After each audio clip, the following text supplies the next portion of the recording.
Should you, as an artist or creator, mint and sell your work as an NFT? In this short video, I'm going to help you think it through. Let's go!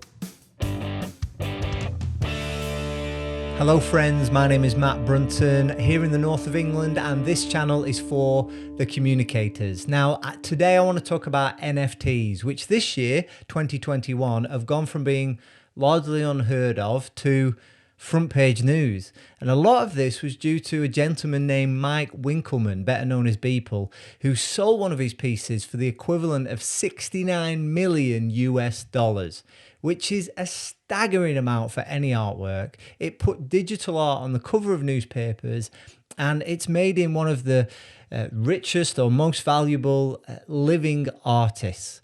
And I've seen a lot of people talking about the democratization of art and how this is a new epoch in art history. Maybe so.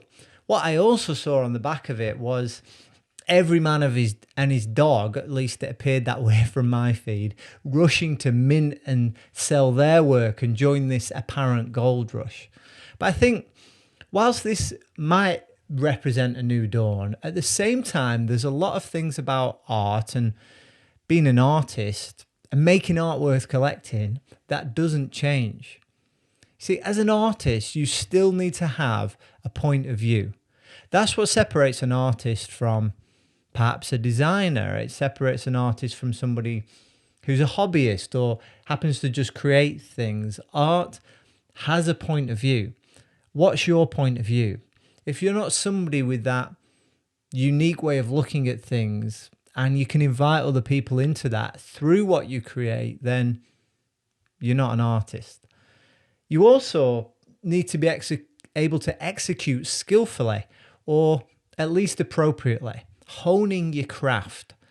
Now, in days gone by, obviously in painting, like oil painting, skill was a hugely important thing to refine, and the Renaissance painters who became legendary were incredibly skillful. But also as followed in the wake of that through particularly the 20th century, or maybe from the 19th, 20th, 21st century, there's other forms of art. In modern art, we have a lot of different styles, and people who are maybe not art lovers don't always understand that, and they don't always understand the approach, and they don't see the skill involved. But there's an appropriateness in Pollock or Rothko or Hirst that fits their medium and it fits their message. So their skill is in creating something which is appropriate. So you have to hone your craft and be able to do what you do skillfully, or at least appropriately, for it to be truly valuable. You also almost always need to build a network of collaborators. You rarely do it alone. Even if you create your work alone, there are, you need suppliers and you need space. But when it comes to the bigger stage, you need collaborators to help you move on. They might be agents, they might be sellers. You need to find the right people in that world to make things, to distribute things, and building those relationships and building those collaborations are just as true when it comes to digital art as when it comes to physical art. Number 4, you also need some understanding of your marketplace. This has always been true in art, but when it comes to NFTs, what do you know? What do you know about blockchain? What are the ethical questions around NFTs? Artists think about these things. They don't just participate in crass commercialism. So ask these questions for yourself, and let me ask you, are you a collector of NFTs? Because if not, why are you selling them? Why are you asking somebody to buy something that you don't personally value? Where's the integrity?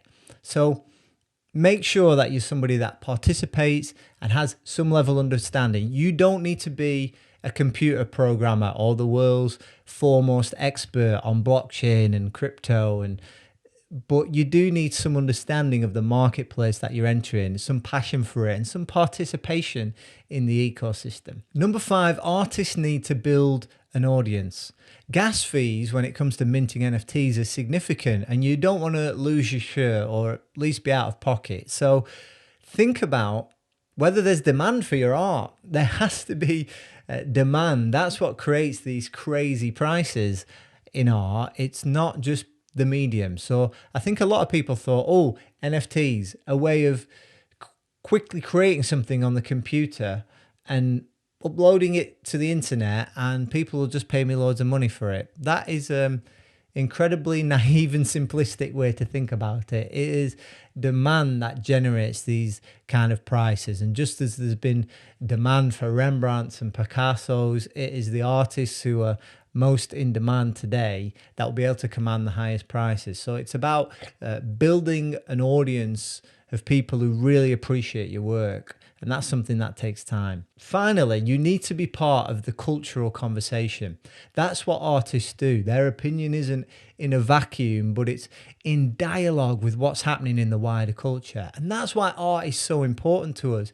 It helps us stop, it helps us think, it helps us pause, it helps us take a moment out from our situation, or it helps us look at things with a new perspective. And art is so important to our culture for that reason. And as an artist, you need to participate in that and be part of the cultural conversation. You know, think of somebody like Banksy. You could look at his skill and the work that he does as rudimentary in some ways. Graffiti artists are a tenner penny. Stencil work isn't the most complicated thing in the world, although he does execute it brilliantly, and he's gone obviously far beyond just graffiti now with his installs and his, you know, building theme parks and hotels and all kinds of things. But the genius thing about Banksy, and the thing that makes Banksy so successful, is he's part of the cultural conversation, and he has an incredible ability, or she, do we know that it's a man? I think we know that it's a man,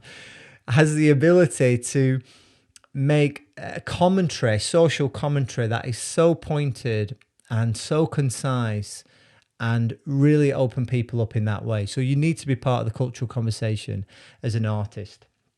Beeple, of course, had done all of this before his auction with Christie's. The piece in question is called The First 5,000 Days. And if you look at his early drawings, they were crude and rudimentary. But after 5,000 iterations, he was world leading. And though NFTs might represent a new epoch, a new dawn, an incredible opportunity, I'm reminded that you still have to put in the work. So if you focus on that part, the rest will follow. I hope you found this video helpful, or at least interesting. If you did, please let me know down in the comments. Like, subscribe, share it with somebody. All that interaction really helps this fledgling channel. I appreciate it. Talk to you soon.